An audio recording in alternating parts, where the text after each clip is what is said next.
अजित पवारांनी बंड करत केलेल्या पहाटेचा शपथविधी संपूर्ण देशाला माहिती आहे। पहाटेच्या शपथविधीवरून राज्याच्या राजकारणात अनेक चर्चा झाल्या। मात्र पहाटेचा शपथविधी हा अजितदादांना पक्षाबाहेर काढण्याचं एक षडयंत्र असल्याचा मोठा गौप्यस्फोट मंत्री धनंजय मुंडेंनी केल्याची माहिती सूत्रांनी दिली आहे। मुंडेंच्या या विधानानं एकच खळबळ उडाली आहे। पाहूया त्या संदर्भातला एक स्पेशल रिपोर्ट। पहाटेचा शपथविधी एक षडयंत्र।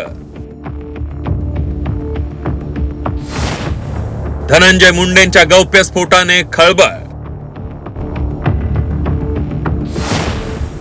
अजितदादांना पक्षातून काढण्याचा होता डाव।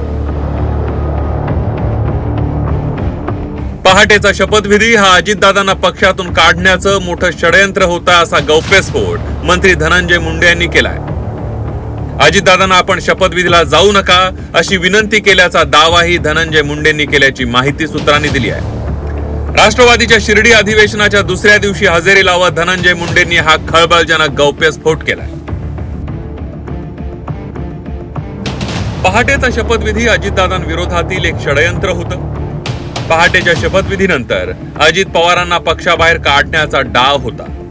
मी अजितदादांना शपथ घ्यायला जाऊ नका अशी विनंती केली होती, मात्र अजितदादांनी माझं ऐकलं नाही।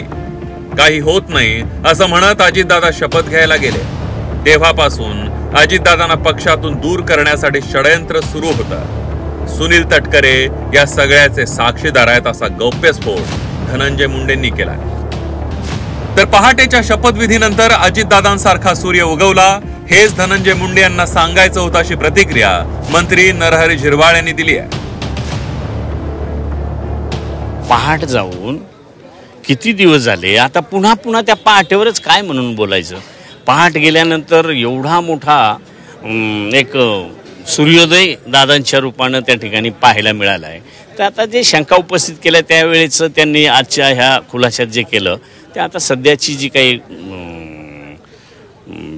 परभणी बीडची काही चर्चा होत्या त्याचा खुलासा करताना त्यांनी सांगितलं आणि दादा हे कसे आहेत आणि दादांसाठी आम्ही काय जीव देऊ शकतो, काय आदेश पाळू शकतो त्याचं उदाहरण त्यांनी ते सांगितलंय। पहाटेचा शपथविधी हे अजित पवारांचं फसलेलं एक बंड होतं अशी राजकीय इतिहासात नोंद आहे। मात्र धनंजय मुंडे यांनी गौप्यस्फोट करत हे अजितदादांच्या विरोधातलं षडयंत्र असल्याचं म्हटलंय। त्यामुळे अजितदादांना पक्षातून काढण्याचं षडयंत्र नेमकं कोण करत होतं अशी चर्चा राज्याच्या राजकारणात सुरू झाली आहे। सीमा आढे, झी 24 तास, शिर्डी।